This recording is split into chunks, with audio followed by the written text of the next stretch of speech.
ಉತ್ತರ ಪ್ರದೇಶದ ರಾಯ್ಬರೇಲಿಯಲ್ಲಿ ದಲಿತ ಯುವಕ ಹರಿಓಂ ವಾಲ್ಮೀಕಿ ಅವರ ಕ್ರೂರ ಹತ್ಯೆ ಪ್ರಕರಣಕ್ಕೆ ದೇಶಾದ್ಯಂತ ವ್ಯಾಪಕ ಖಂಡನೆ ವ್ಯಕ್ತವಾಗುತ್ತಿದೆ. ಈ ಹತ್ಯೆಯನ್ನು ದೇಶದ ಸಂವಿಧಾನಾತ್ಮಕ ಮೌಲ್ಯಗಳ ಮೇಲೆ ಎಸಗಿದ ಹಲ್ಲೆ ಎಂದು ಕಾಂಗ್ರೆಸ್ ಮುಖಂಡರು ಟೀಕಿಸಿದ್ದಾರೆ. ಕಾಂಗ್ರೆಸ್ ನಾಯಕರಾದ ರಾಹುಲ್ ಗಾಂಧಿ ಹಾಗೂ ಮಲ್ಲಿಕಾರ್ಜುನ ಖರ್ಗೆ ಅವರು ಈ ಕುರಿತು ಪ್ರತ್ಯೇಕವಾಗಿ ಪ್ರತಿಕ್ರಿಯೆ ವ್ಯಕ್ತಪಡಿಸಿದ್ದಾರೆ. ಈ ಘಟನೆಯು ಕೇವಲ ದಲಿತ ಸಮುದಾಯದ ಮೇಲೆ ನಡೆದ ದೌರ್ಜನ್ಯವಲ್ಲ, ಇದು ನಮ್ಮ ಸಂವಿಧಾನದ ಆದರ್ಶಗಳಿಗೂ ಧಕ್ಕೆ ತಂದಿದೆ ಅಂತ ಹೇಳಿದ್ದಾರೆ. ಇನ್ನು ಪ್ರತಿ ವ್ಯಕ್ತಿಯ ಹಕ್ಕುಗಳನ್ನು ರಕ್ಷಿಸಲು ನಿರ್ದಿಷ್ಟವಾಗಿ ರೂಪುಗೊಂಡಿರುವ ಭಾರತದ ಸಂವಿಧಾನ ಇಂತಹ ಹತ್ಯೆಗಳ ಮುಂದೆ ನಿರುದ್ಯೋಗಿ ಆಗಬಾರದು ಎಂದು ಖರ್ಗೆ ಹೇಳಿದರು.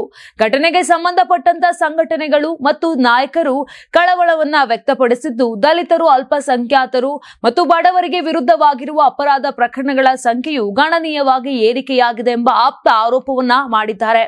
ಇನ್ನು ಕಾಂಗ್ರೆಸ್ ನಾಯಕರು ಈ ಘಟನೆಯನ್ನ ಹಾಥ್ರಾಸ್, ಉನ್ನೋವಾ, ರೋಹಿತ್ ವೆಮಾಲು, ಮಧ್ಯಪ್ರದೇಶ ಮತ್ತು ಹರಿಯಾಣದಲ್ಲಿ ದಲಿತರು ಮತ್ತು ಅಲ್ಪಸಂಖ್ಯಾತರ ಮೇಲೆ ನಡೆದ ಇತರೆ ಕ್ರೂರ ಕೃತ್ಯಗಳೊಂದಿಗೆ ಹೋಲಿಸಿದ್ದಾರೆ.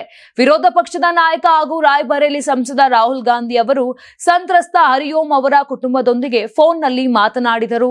ಉತ್ತರ ಪ್ರದೇಶ ಕಾಂಗ್ರೆಸ್ ಅಧ್ಯಕ್ಷ ಅಜಯ್ ರೈ ಅವರು ಫತೇಪುರದಲ್ಲಿರುವ ಅವರ ಮನೆಗೆ ಭೇಟಿ ನೀಡಿ ಕುಟುಂಬಕ್ಕೆ ಪಕ್ಷದ ಬೆಂಬಲವನ್ನ ಭರವಸೆಯನ್ನ ನೀಡಿದ್ರು. ಇನ್ನು ಮಾನವೀಯತೆಯು ಮಾತ್ರ ಮುಂದಿನ ದಾರಿ. ಕಾಂಗ್ರೆಸ್ ಪಕ್ಷವು ವಂಚಿತರು ಮತ್ತು ಸಮಾಜದ ದುರ್ಬಲ ವರ್ಗಗಳ ಸಬಲೀಕರಣಕ್ಕೆ ಬದ್ಧವಾಗಿದೆ.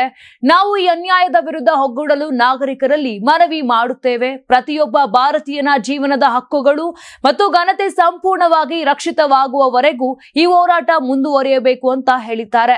ನೀವು ಸಣ್ಣ ಆಗ್ಬೇಕಲ್ವಾ? ಅದು ಒಂದು ಉತ್ತಮ ಆಹಾರದಿಂದ ಸಣ್ಣ ಆಗ್ಬೇಕಲ್ವಾ? ಪ್ರತಿದಿನ ನಮ್ಮ ಜೀನಿ ಸ್ಲಿಮ್ ನ ಯೂಸ್ ಮಾಡಿ ಯಾವುದೇ ಸೈಡ್ ಎಫೆಕ್ಟ್ ಇಲ್ದಂಗೆ ನೀವು ಸಣ್ಣ ಆಗ್ತೀರಾ.